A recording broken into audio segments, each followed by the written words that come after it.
Good morning dear students. तो आगे बढ़ते हैं। आज हम जिस टॉपिक को कंसिडर करेंगे वो है हमारा वेव फंक्शन या तरंग फलन। ये क्या है, इसको हम आज डिटेल में समझने का प्रयास करेंगे। अब हम क्या करेंगे, कुछ क्लासिकल मैकेनिक्स की एनालॉजी को लेते हुए इसको समझने का प्रयास करेंगे। याद रखिए, जब मैंने क्वांटम मैकेनिक्स की शुरुआत की थी या जब मैंने क्लासिकल मैकेनिक्स के कुछ एक दो लेक्चर डिलीवर किए तो वहाँ पर एक चीज़ बताई थी। थोड़ा हम क्लासिकल मैकेनिक्स को देखते हैं वो क्या थी, उसको अभी आप समझ जाएंगे आराम से। अगर मैं क्लासिकली बात करूं, क्लासिकल मैकेनिक्स में, तो क्लासिकल मैकेनिक्स में आपको मैंने एक चीज़ बताई थी कि यदि आपको किसी कण की स्थिति पता है, ठीक है ना, आर वेक्टर, आर क्या होता है उसका, किसी भी कण का स्थिति सदिश। जैसे मान लो ये निर्देश तंत्र है आपका, यहाँ पर कोई बिंदु है तो इसका सदिश क्या हो जाएगा, वेक्टर आर, ठीक है। और किसी क्षण पर होगा, इस बिंदु पी को आप क्या लिखते हो, पी आर टी। किसी समय टी पर किसी कण अगर यहाँ स्थित है तो उसका आप स्थिति सदिश आराम से निकाल सकते हो, this coordinate minus this coordinate करके, आई कैप जे कैप के कैप करके पूरा निकाल सकते हो। तो क्लासिकली अगर आपको किसी कण की स्थिति पता है तो आपको एक तरह से उस कण के बारे में सब कुछ पता है। क्यों? क्योंकि अगर आपसे पूछे इस कण का वेग बताओ तो आप क्या कह दोगे, dr/dt निकाल दोगे तो आपको वेग मिल जाएगा। इसका त्वरण बताओ तो dv/dt कर दोगे। इसका संवेग बताओ तो उस कण के द्रव्यमान को जब आप उसके वेग से गुणा करोगे तो आपको क्या मिल जाएगा, संवेग मिल जाएगा। आप ये कहोगे उसका गतिज ऊर्जा बताओ तो p²/2m से मिल जाएगा, ठीक है। कुल ऊर्जा बताओ तो वो भी मिल जाएगी। मतलब कहने का अर्थ क्या है कि क्लासिकल मैकेनिक्स में यदि आपको किसी कण की स्थिति पता है तो आप उस कण की संपूर्ण रूप से व्याख्या कर सकते हो और कण के फ्यूचर के बारे में भी आसानी से प्रेडिक्ट कर सकते हो, ठीक है ना। फ्यूचरिस्टिक हो सकते हो आप कि किसी समय टी पर यह है तो अगले किसी क्षण पर क्या होगा तो वो भी आप आराम से बता सकते हो। तो क्लासिकल मैकेनिक्स में आर क्या एक प्रकार की जन्म कुंडली है उस कण की। जैसे मैंने वहाँ पहले एक बार बताया भी था कि अगर जैसे मान लो आपके बारे में कोई इन्फॉर्मेशन चाहिए तो चाहे आपका नाम हो, चाहे डेट ऑफ बर्थ हो, कुछ भी हो। जैसे आज के टाइम में आधार कार्ड आपका हर चीज़ से लिंक हो रहा है धीरे धीरे। तो अगर आपको आधार कार्ड का नंबर पता है तो आप उस व्यक्ति की काफ़ी जानकारियां प्राप्त कर सकते हो। ठीक उसी प्रकार से अगर आपको आर पता है क्लासिकली तो आप उस पिंड की या उस कण की संपूर्ण रूप से व्याख्या कर सकते हो।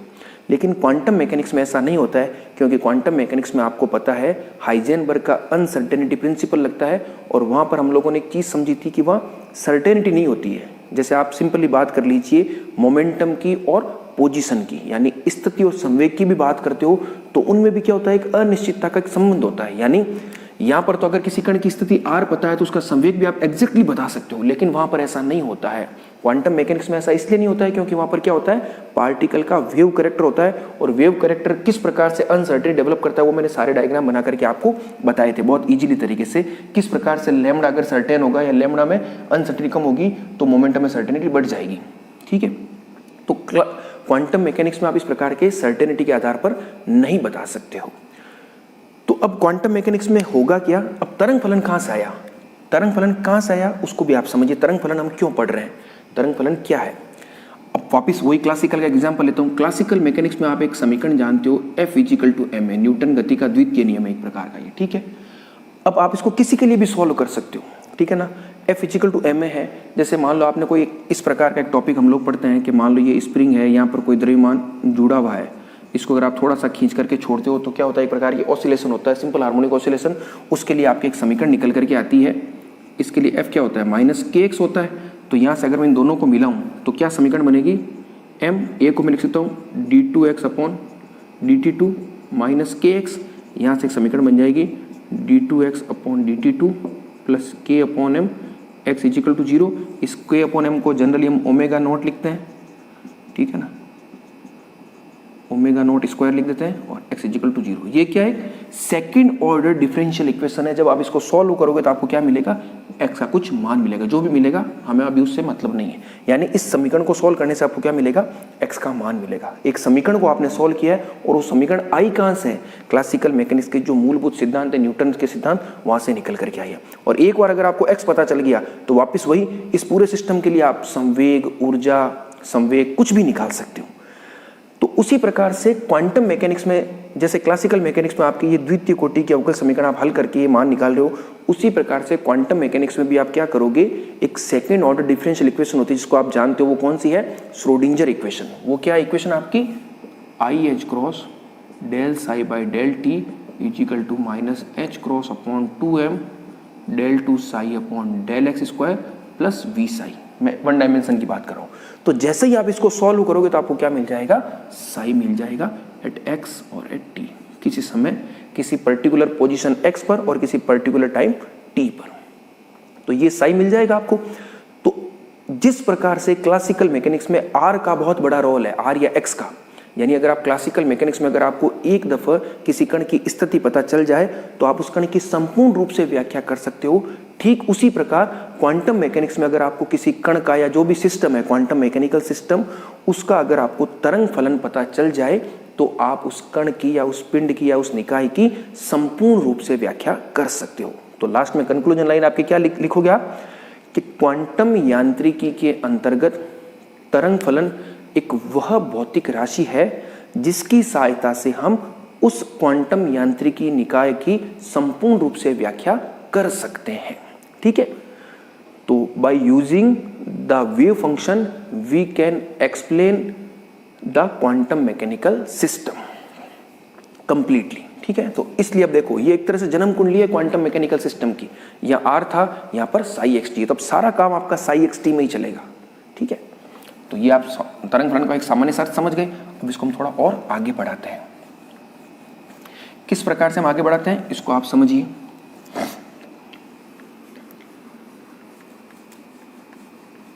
आप इस चीज को जानते हो, साई आपको मिलेगा कहां से, साई आपको मिलेगा जब आप सेकेंड ऑर्डर की एक डिफरेंशियल इक्वेशन है जिसको आप श्रोडिंगर इक्वेशन कह रहे हो, उसको सॉल्व करने से आपको साई मिल जाएगा। अब साई जो होता है आपका, ठीक है ना, हम वन डायमेंशन में क्या लिखते हैं, साई एक्स टी। ये एक्स टी हमेशा ध्यान रखिए आप, क्योंकि जो साई मिलेगा वो आपको एक पर्टिकुलर एक्स यानी एक पर्टिकुलर पोजीशन और एक पर्टिकुलर टाइम टी पर मिलेगा। जैसे ही आपका एक्स या टी बदलेगा तो साई भी बदल जाएगा। आगे हम बार बार लिखेंगे at a given point and at a time t, दो शब्द लिखेंगे, दिए गए स्थान और दिए गए समय पर। ये दोनों अगर बदलेंगे तो साई भी बदल जाएगा। और थ्री डायमेंशनल में आप लिखोगे तो क्या लिखोगे, साई आर टी। ठीक है, ये सब बेसिक चीजें आपको पता चल जाएगी। अब साई जो होता है वो एक प्रकार का कॉम्प्लेक्स फंक्शन होता है। साई आपका जो होता है वो क्या होता है, छोटी छोटी चीजें आप नोट कर लीजिए, कॉम्प्लेक्स फंक्शन होता है। कॉम्प्लेक्स फंक्शन या सम्मिश्र फलन होता है। ठीक है, और किसी भी कॉम्प्लेक्स फंक्शन को आप कैसे लिखते हो, जेड इक्वल टू क्या लिखते हो आप, ए प्लस आयोटा बी लिखते हो, ऐसे ही लिखते हैं। तो साई कॉम्प्लेक्स फलन है और साई का खुद का अपने आप में कोई फिजिकल सिग्निफिकेंस नहीं होता है। देखो एकदम कॉन्ट्राडिक्टरी बात हो रही है। अभी तो आप कह रहे हो कि यदि आपको किसी कण का साई पता चल जाए तो आप उस निकाय की संपूर्ण रूप से व्याख्या कर सकते हो, और अभी मैं क्या कह रहा हूं कि साई का अपने आप में कोई फिजिकल सिग्निफिकेंस नहीं होता है। There is no physical significance of psi. ठीक है ना, साई का स्वयं का कोई फिजिकल सिग्निफिकेंस नहीं होता। क्यों, क्योंकि साई इन जनरल कैसा होता है, कॉम्प्लेक्स फंक्शन होता है। तो फिर साई का मतलब क्या हुआ, साई क्या काम आएगा, किस प्रकार से आप क्वांटम मैकेनिकल सिस्टम को डिस्क्राइब करोगे, अब आप समझिए। यहां तक समझ गए, साई एक कॉम्प्लेक्स फंक्शन है, लेकिन साई का स्वयं का कोई भौतिक रूप से अर्थ नहीं होता। लेकिन जब आप इस साई को इसके कॉम्प्लेक्स कॉन्जुगेट, मैंने शब्द क्या बोला है, कॉम्प्लेक्स कॉन्जुगेट, जिसको आप कह सकते हो संयुग्मी सम्मिश्र, आप जानते हो बिल्कुल, संयुग्मी सम्मिश्र। जैसे मान लीजिए जेड है तो इसका कॉन्जुगेट क्या होगा, जेड स्टार, उसमें आप क्या लिखोगे, ए माइनस आयोटा बी, जो भी जहां भी आयोटा उसके आगे माइनस साइन कर दोगे। तो जब आप इस साई को इसके कॉम्प्लेक्स कॉन्जुगेट से मल्टीप्लाई करोगे, मैं क्या कह रहा हूं, एक तो आपके साई है और एक साई स्टार है, और ये बनेगा क्या, ये बनेगा आपके मोड साई स्क्वायर। आप इसको करके देखिए, जेड जेड स्टार क्या होता है, जेड जेड स्टार होता है ए प्लस आयोटा बी और ए माइनस आयोटा बी। अब इसको सॉल्व करोगे तो ये क्या हो जाएगा, ए स्क्वायर, ये प्लस माइनस आयोटा बी सब कैंसिल हो जाएंगे, और ये आयोटा आयोटा माइनस और ये माइनस प्लस, तो ये बचेगा ए प्लस बी स्क्वायर, जिसको आप क्या लिखोगे, मोड जेड स्क्वायर। क्योंकि आप इसका मोड निकाल के देखिए तो क्या आएगा, ए स्क्वायर प्लस बी स्क्वायर। तो साई साई स्टार को आप क्या लिखोगे, मोड साई स्क्वायर। तो मैं क्या कह रहा हूं कि साई का अपने आप में कोई फिजिकल सिग्निफिकेंस नहीं होता है, परंतु जब इस तरंग फलन को आप इसके कॉम्प्लेक्स कॉन्जुगेट से मल्टीप्लाई करोगे तब आपको क्या मिलेगी, एक रियल क्वांटिटी मिलेगी। क्या मिलेगी, रियल क्वांटिटी। आप देख लीजिए आराम से, ये क्या है, इसको जब करोगे तो ए स्क्वायर प्लस बी स्क्वायर, क्योंकि आपको पता है जेड में क्या होता है, ये ए भी रियल होता है और बी भी रियल होता है, ये पोर्शन पूरा इमेजनरी होता है, जिसके साथ आयोटा जुड़ता है वो पोर्शन इमेजनरी होता है, लेकिन ए और बी खुद क्या है, रियल ही होते हैं, याद रखिए आप, ठीक है ना। बिल्कुल बेसिक मैथमेटिक्स है और मैं ये मान के चल रहा हूँ आपको आती है, अगर नहीं आती है फिर मैं आपको यहाँ पर बता रहा हूँ, ठीक है। तो जेड में ए प्लस आयोटा बी में ए और बी दोनों खुद रियल है, तो जैसे ही आप ए स्क्वायर प्लस बी स्क्वायर निकालोगे तो वो क्या होगा, रियल होगा। तो अभी देखो साई अपने आप में तो कॉम्प्लेक्स फंक्शन है और कॉम्प्लेक्स फंक्शन का अपने आप में कोई अर्थ ही नहीं होता, लेकिन जब इसको आप इसकी कॉम्प्लेक्स कॉन्जुगेट से मल्टीप्लाई करोगे और जो आपको क्वांटिटी मिलेगी वो कैसी होगी, रियल होगी, और रियल है तो उसका अपने आप में एक फिजिकल सिग्निफिकेंस होता है। तो अभी हम क्या निष्कर्ष पर पहुंचे हैं कि साई तो बहुत जरूरी है, ठीक है ना।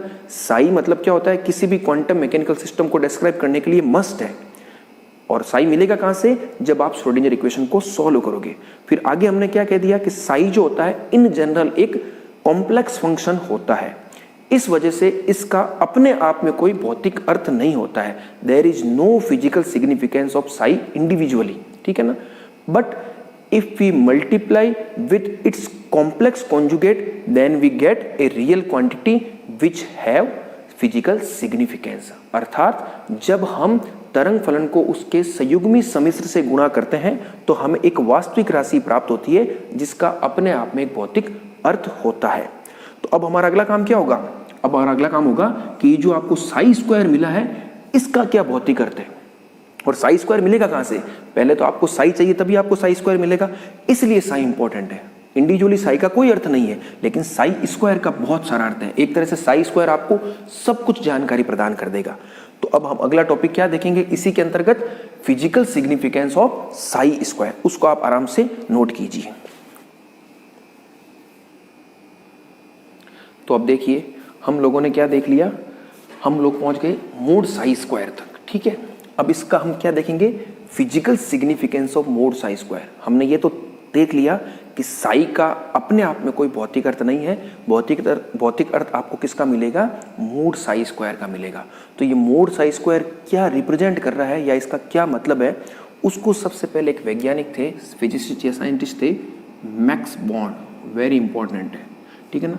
1926 में इन्होंने इस मोड साई स्क्वायर को समझाने का प्रयास किया कि ये आखिर में दर्शाता क्या है, जिसको हम कहते भी हैं max born interpretation of Sai square, ठीक है ना।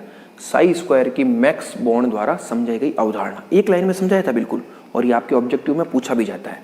तो मैक्स बॉर्न ने क्या बताया उसको आप नोट कर लीजिए, मैं लिख दे रहा हूं, अकॉर्डिंग टू हिम, यानी max born, according to him the probability of finding a particle at any point at a given time is proportional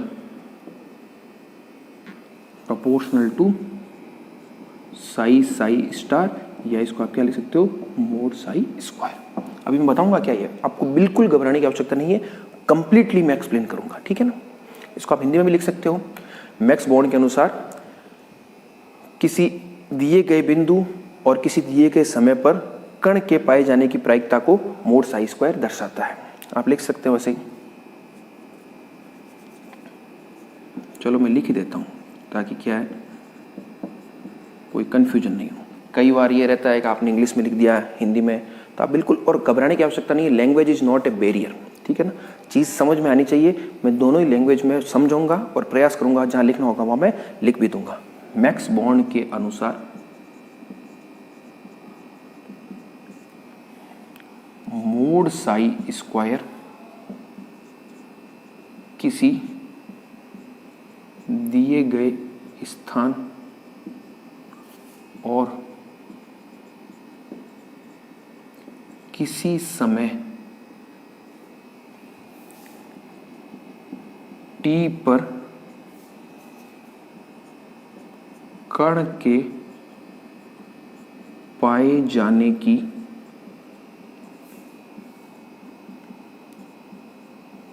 प्रायिकता के समानुपाती होता है। अब ये सब बताने वाला हूं क्या मतलब है, ठीक है। अब ये तो लिख दिया, अब इसको आप एक बार छोड़ो। अब मैं क्या समझा रहा हूं उसको आप ध्यान से सुनिए। यहां पर एक शब्द काम में आया है, probability of finding a particle. इसको आप समझिए। आगे क्वांटम मैकेनिक्स में जितने भी इवेंट्स हम पढ़ेंगे वहां बार बार यही शब्द काम में आने वाला है, probability of finding a particle, ठीक है ना, कण के पाए जाने की प्रायिकता। तो इसको मैं आपको यहीं पर एक्सप्लेन कर देता हूं ताकि कोई दिक्कत आपको आगे नहीं आएगी। अब हम प्रोबेबिलिटी की क्यों बात कर रहे हैं, मैंने आपको पहले ही बता दिया कि क्वांटम मैकेनिक्स में हम सर्टेन नहीं हो सकते। हमने जब हाइजेनबर्ग का अनिश्चितता का सिद्धांत पढ़ा था तो वहां पर हमने ये समझ लिया था कि आप निश्चितता के साथ बिल्कुल भी ये नहीं कह सकते हो कि कण यहाँ पर स्थित होगा। और आपने देखा था कि जैसे ही आप कण को निश्चित करने जाओगे तो उसके संवेग में अनिश्चितता आ जाएगी, संवेग को निश्चित करने जाओगे तो स्थिति में अनिश्चितता आ जाएगी। तो क्वांटम मैकेनिक्स में आप यह तो कह सकते हो कि कण इसके और इसके कोई एक पर्टिकुलर रेंज के बीच में होगा। जैसे मान लो कण इन दोनों के बीच में कहीं भी हो सकता है, लेकिन आप एग्जैक्टली नहीं कह सकते कण यहाँ पर है, क्योंकि जैसे आपने एग्जैक्टली कह दिया तो उसी समय उस कण के संवेग को आप मेजर नहीं कर सकते हो, ठीक है ना, इनफाइनाइट हो जाएगी उसमें अनिश्चितता। तो क्वांटम मैकेनिक्स में आप इस चीज को अंडरलाइन करके नोट कर लीजिए। क्वांटम मैकेनिक्स या क्वांटम यांत्रिकी के अंतर्गत हम निश्चितता के साथ कुछ भी नहीं कह सकते हैं। कोई कण है उसकी स्थिति या संवेग हो वो एक रेंज के अंतर्गत होता है, एक परास के अंतर्गत होता है। इसके बीच में कहीं भी हो सकता है, लेकिन कहाँ होगा ये आप नहीं कह सकते, ठीक है। पहले तो आप ये समझ गए प्रोबेबिलिटी का मतलब क्या हो गया कि आप सर्टेनिटी के साथ नहीं कह सकते। और वैसे भी प्रोबेबिलिटी का मान क्या होता है, प्रोबेबिलिटी का मान हमेशा 0 से 1 के, प्रोबेबिलिटी को मान लो मैं P लिखता हूँ, यहाँ लिख देता हूँ, चलो प्रायिकता, तो ये हमेशा क्या होती है 0 और 1 के बीच में होती है। अगर 0 है मान लो तो इसका मतलब क्या है, वहां कण है ही नहीं, और अगर 1 है तो निश्चित रूप से वही है। तो कभी भी 0 नहीं होगा, कभी भी 1 नहीं होगा, हमेशा उसका मान 0 और 1 के बीच में ही मिलेगा। तो इस लाइन को तो आप समझ गए। अभी इंटरप्रिटेशन तो मैं आपको पूरा बताने वाला हूं, वो अलग है, लेकिन फिलहाल आप इस लाइन को समझ गए प्रोबेबिलिटी का मतलब क्या है। और हम प्रोबेबिलिटी की बात ही क्यों कर रहे हैं, क्योंकि क्वांटम यांत्रिकी में आप निश्चित नहीं हो सकते, सर्टेन नहीं हो सकते। यहां तक हो गया क्लियर। अब देखो मैक्स बॉर्न ने बताया क्या, ये जो साई स्क्वायर आपने निकाला एक रियल क्वांटिटी, ये क्या दर्शा रहा है, इसको बताया था। ये क्या दर्शा रहा है, इसको आप देखिए। मैक्स बॉर्न कह रहे हैं according to him the probability of finding a particle at any point at a given time, at any point and at a given time is proportional to psi square. यानी ये जो Sai square आप निकालोगे किसी भी कण के लिए, श्रोडिंगर इक्वेशन को सॉल्व करोगे तो पहले आपके साई आएगा, और साई से आप साई स्टार निकालोगे और फिर मोड साई स्क्वायर निकालोगे। तो वो जो मोड साई स्क्वायर आप निकाल रहे हो वो क्या दर्शा रहा है, वो ये दर्शा रहा है कि किसी एक दिए गए बिंदु पर, जो आपके एक्स और टी की बात कर रहे हैं, और किसी एक दिए गए समय पर यानी टी पर, उस कण के पाए जाने की प्रायिकता को दर्शा रहा है। क्लियर हो गया। प्रायिकता को समानुपाती है, बराबर नहीं है। ये भी, इसका भी मतलब मैं भी बताऊंगा प्रोपोर्शनल का क्या मतलब है। तो ये पूरी लाइन आपकी क्लियर हो गई कि जो मोड साई स्क्वायर होता है वो क्या दर्शा रहा है कि किसी कण के किसी एक दिए गए स्थान और किसी दिए गए समय पर कण के पाए जाने की प्रायिकता को दर्शा रहा है, ठीक है। तो ये वेरी इंपॉर्टेंट है, proportional to mod psi square, ठीक है। अब आगे जब हम थोड़ा और आगे एग्जांपल्स लेंगे तब आपको ये और अच्छे समझ में आ जाएगा। फिलहाल आपको ये प्रोबेबिलिटी क्या होती है, कण के पाए जाने की प्रायिकता क्या होती है, वो आपको पता चल गया, ठीक है। और ये वर्ड बहुत इंपॉर्टेंट है, क्योंकि जैसे ही एक्स और टी चेंज होगा तो आपके इसका मान चेंज हो जाएगा। तो आप जब मोड साई स्क्वायर की बात करोगे तो हमेशा ध्यान रखिए एक पर्टिकुलर एक्स और एक पर्टिकुलर टी पर ही बात करोगे। अगर वो बदलेगा तो ये भी बदल जाएगा, ठीक है। अभी हम कुछ एग्जाम्पल्स के आधार पर देखते हैं कि किस प्रकार से ये चीजें बता रहे हैं, ठीक है। और आप ये भी जानते हो, आप लोगों ने इससे प्रीवियस क्लासेज में या 10+2 में भी ये चीज़ें पढ़ी होगी। जैसे हम कहते हैं कि इलेक्ट्रॉन जो होता है नाभिक के चारों ओर चक्कर लगा रहा है, तो आपने वहाँ पर ये पढ़ा भी होगा कि हम ये निश्चितता के साथ कभी नहीं कह सकते। जैसे ये नाभिक है और इलेक्ट्रॉन मान लो कहीं घूम रहा है, तो आप निश्चित थोड़ी कह सकते हो इलेक्ट्रॉन यहाँ है, यहाँ है। आप क्या कहते हो कि कोई एक पर्टिकुलर ऐसा स्थान होगा जहाँ पर इलेक्ट्रॉन एक क्लाउड होगा, जिसे आप नाभिक अब्र एक शब्द काम लेते हो क्लाउड, इलेक्ट्रॉन क्लाउड, जहां पर उसकी डेंसिटी बहुत ज्यादा होगी, ठीक है ना। तो वहां आप क्या कहते हो, वहां इलेक्ट्रॉन के पाए जाने की संभावना सबसे ज्यादा है। वहां भी आप संभावना ही शब्द प्रयोग करते हो, निश्चित नहीं हो, ठीक है ना। तो उसी प्रकार से अभी हम आगे मैं बताऊंगा। तो वहां पर आपने क्या पढ़ा कि जहां ये इलेक्ट्रॉन क्लाउड ज्यादा डेंस होता है, ज्यादा सघन होता है, वहां इलेक्ट्रॉन के पाए जाने की संभावना ज्यादा होती है, लेकिन आप कभी भी निश्चितता के साथ नहीं कह सकते हो। तो उसी प्रकार से जब आपने साई स्क्वायर को क्या बता दिया कि साई स्क्वायर है क्या, साई स्क्वायर आपका दर्शाता है एक दिए गए समय और एक दिए गए स्थान पर किसी कण के पाए जाने की प्रायिकता के समानुपाती। तो इसका मान अगर अधिक है तो उस पर्टिकुलर टाइम और उस पर्टिकुलर स्थान पर कण के पाए जाने की प्रायिकता क्या हो जाएगी, अधिक हो जाएगी। अगर इसका मान कम है तो प्रायिकता कम हो जाएगी। प्रोपोर्शनल का तो सिंपल सा यही मतलब है। और इसके लिए एक पर्टिकुलर शब्द काम में लेते हैं हम, प्रोबेबिलिटी डेंसिटी। प्रोबेबिलिटी डेंसिटी, प्रायिकता घनत्व, ये सब शब्द इंपॉर्टेंट है, बार बार आपको आगे सुनने को और देखने को मिलेंगे। इन चीजों को आप यही नोट करते रहिए, समझते रहिए, एक एक चीज को बड़े ही इत्मीनान से समझना है आपको, ठीक है। तो मोड साई स्क्वायर क्या कहलाता है, प्रोबेबिलिटी डेंसिटी या प्रायिकता घनत्व, और दर्शा क्या रहा है, किसी स्थान x और किसी समय t पर कण के पाए जाने की प्रायिकता। इसका अधिक मान क्या दर्शाएगा कि उस पर्टिकुलर टाइम और स्थान पर कण के पाए जाने की प्रायिकता अधिक है, और इसका कम मान क्या दर्शाएगा, वहां पर कण के पाए जाने की प्रायिकता कम है, ठीक है। अब इसको आगे और थोड़ा देखते हैं, बस ये 2-3 चीजें और हैं, फिर आपकी चीजें क्लियर हो जाएगी। अब देखो, मैं बात कर रहा हूं वन डायमेंशन की। किसकी बात कर रहा हूं, फॉर वन डायमेंशन, ठीक है। अब एक क्वांटिटी में और निकाल करके ला रहा हूं, मोड साई स्क्वायर, या इसको आप, चलो वन डायमेंशन है ना, तो इसको आप ऐसे लिख लीजिए ताकि कंफ्यूजन नहीं हो, ठीक है। अब अगर मान लो मैं इसको dx से मल्टीप्लाई करूं, ठीक है, तो ये अपने आप में एक नई फिजिकल क्वांटिटी निकल करके आ रही है, जो क्या दर्शाएगी उसको भी आपको ध्यान से समझना है। मैंने क्या किया, मोड साई स्क्वायर जो है उसको मैंने dx से मल्टीप्लाई किया। किससे मल्टीप्लाई किया, dx से। तो ये क्या दर्शाती है, ये तो आपकी क्या है, प्रायिकता घनत्व है, और x है तो x क्या होती है, एक तरह से पोजीशन होती है, तो इसको आप कहोगे स्थिति प्रायिकता घनत्व। इसको क्या कहोगे आप, स्थिति प्रायिकता घनत्व या पोजीशन प्रोबेबिलिटी डेंसिटी। और ये क्या दर्शा रहा है, ये दर्शा रहा है आपके पास एक रेंज है, एक तो x है और x प्लस dx है, ठीक है ना। जैसे मान लो यहां पर चले, ये x है और ये आपका एक छोटा सा पार्ट हो गया, ये x और ये x प्लस dx, तो ये पूरी रेंज किसके बराबर हो गई, dx के बराबर। तो ये क्या दर्शाएगा कि किसी कण की इस रेंज में पाए जाने की प्रायिकता, समझ गए। जब आप उसको dx से मल्टीप्लाई करोगे तो वो क्या हो जाएगा, उस रेंज में पाए जाने की प्रायिकता, x और x प्लस dx के रूप में, ठीक है। ये आप इस चीज को समझ गए। अब आगे एक चीज और बताता हूं मैं आपको, क्लियर है, बिल्कुल बहुत इजी है, ठीक है। अब देखो, जैसे मेरे पास मान लो कोई ऐसा एक ग्राफ है, ये इधर आपके क्या है, साई स्क्वायर है और इधर x है। मैंने कोई एक रैंडमली ग्राफ लोड कर दिया इस प्रकार का, कोई, ठीक है, कोई एक ग्राफ बना दिया, निकालोगे कुछ भी आएगा, तो इस प्रकार का एक ग्राफ आ गया। और मैंने कह दिया आपके पास कोई 2 बिंदु है, एक तो ये A है और एक B है, ठीक है। इनके बीच के एरिया को मैंने एक बार क्या कर दिया, शेडेड कर दिया। अब अगर मैं आपसे पूछूं कि A और B के बीच कण के पाए जाने की प्रायिकता निकालिए, तो आप कैसे निकालोगे, मेरी बात समझा। मैंने क्या पूछा, कोई 2 बिंदु दे दिया आपको A और B, और आपसे पूछ लिया कि इन दोनों बिंदुओं के बीच कण के पाए जाने की प्रायिकता को निकालिए। तो बिल्कुल यही फॉर्मूला काम में लेना है आपको।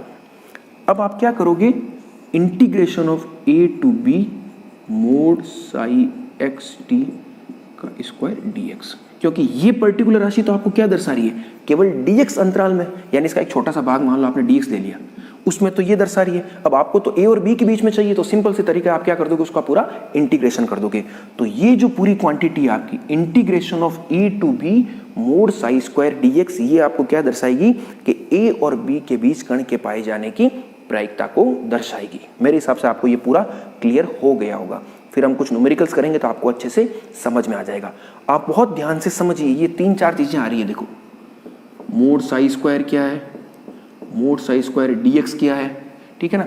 ये प्रायिकता घनत्व है, ये स्थिति प्रायिकता घनत्व है, यानी इससे आप क्या कह रहे हो कि कण के dx अंतराल में पाई जाने की प्रायिकता। अब आपको पर्टिकुलर दी थी a टू b, तो आप क्या कर दोगे, इंटीग्रेशन कर दोगे। तो ये भी बिल्कुल सिंपल है। अब अगर मान लो मैं बात करूं 3 डायमेंशन की, ठीक है ना, फॉर 3 डायमेंशन, तो क्या हो जाएगा, मैं अगर 3 डायमेंशन की बात करूं, ठीक है, तो 3 डायमेंशन में ये आप क्या लिखोगे, साई r लिख दोगे, t मोड स्क्वायर और डी एक्स ये क्या आ जाएगा, डी टो आ जाएगा, जहाँ पर डी टो क्या होगा आपका d x d y d z, बिल्कुल वही चीज़ है। ये भी क्या है, स्थिति प्रायिकता घनत्व है, लेकिन 3 डायमेंशन में। अब यहाँ पर ये ग्राफ ऐसा नहीं होगा 3 डायमेंशन, आप ये मैंने एक रैंडम ग्राफ बनाया है 3 डायमेंशन के लिए। जनरली हम क्या लेते हैं, क्यूबॉइड या क्यूब काम में लेते हैं, ठीक है, इस प्रकार से, ठीक है। ये मान लो L है, ठीक है, ये इसकी हाइट H है, ये विड्थ B है। तो अब ये क्या दर्शा रहा है आपको, ये केवल ये क्या दर्शा रहा है कि इस पूरे में से अगर मान लो आपने कोई एक स्मॉल वॉल्यूम ले लिया इस तरह का D2, तो उसमें पाई जाने की जो प्रायिकता है कण की वो तो ये है, और आपको कह दिया इस पूरे घन में, घनाभ में, जिसकी लंबाई L, चौड़ाई, ऊंचाई H और चौड़ाई B है, उसमें कण के पाए जाने की प्रायिकता करनी है। तो आप क्या करोगे, triple integration of 0 to L 0 to B 0 to H psi R T mode square T2। इसको जब आप सॉल्व करोगे तब आपको क्या मिल जाएगा, इस पूरे घनाभ में कण के पाए जाने की प्रायिकता। मैं सिर्फ इस मोड साई स्क्वायर को सिंपल सा मैं आपको अर्थ बताता हूँ, इसमें आप समझना क्या चाह रहे हो कि इसका सिंपल सा इंटरप्रिटेशन क्या है, जो मोड साई स्क्वायर है आपका वो कण के पाए जाने की प्रायिकता को दर्शा रहा है बस। अब किस रेंज में चाहिए तो उस रेंज से मल्टीप्लाई कर दीजिए, dx रेंज में चाहिए तो dx से मल्टीप्लाई कर दीजिए। अब कोई मान लो आपको a to b दे दिया तो सिंपल सी बात है a to b में इंटीग्रेट कर दीजिए। 3 डायमेंशन कह दिया तो ट्रिपल इंटीग्रेशन कर दीजिए। तो इसका मान हमेशा क्या होगा, 0 और 1 के बीच में होगा। 0 कब होगा, जब आप श्योर हो कि कण इसमें है ही नहीं, और 1 कब होगा, जब आप ये श्योर हो कण इसी के बीच में कहीं है। तो आगे मैं आपको बताऊंगा कि कब 1 होगा और कब 1 नहीं होगा। फिलहाल आप यही मान के चलिए कि जो पोजीशन प्रोबेबिलिटी डेंसिटी है, स्थिति प्रायिकता घनत्व है, उसका मान आपके 0 और 1 के बीच में है। जहां पर इसका मान ज्यादा होगा वहां पर कण के पाए जाने की प्रायिकता ज्यादा होगी, और जहां पर इसका मान कम होगा वहां पर कण के पाए जाने की प्रायिकता कम होगी। तो मेरे हिसाब से साई क्या होता है, उसको क्यों पढ़ना जरूरी है, उसका स्वयं का कोई अर्थ नहीं है, लेकिन उसके मोड स्क्वायर का अर्थ है। वो अर्थ क्या है, मैक्स बॉर्न ने किस प्रकार से उसको इंटरप्रेट किया, आप आराम से समझ गए होंगे। इसको बड़े इत्मीनान से देखिएगा, सुनिएगा, समझिएगा, आपको समझ में आ जाएगा। अब हम आगे एक टॉपिक और वेव फंक्शन पर ही लेंगे, ठीक है ना। वो क्या होगा उसको हम नेक्स्ट लेक्चर में देखेंगे। इस लेक्चर को मैं यही समाप्त करता हूँ। Thank you.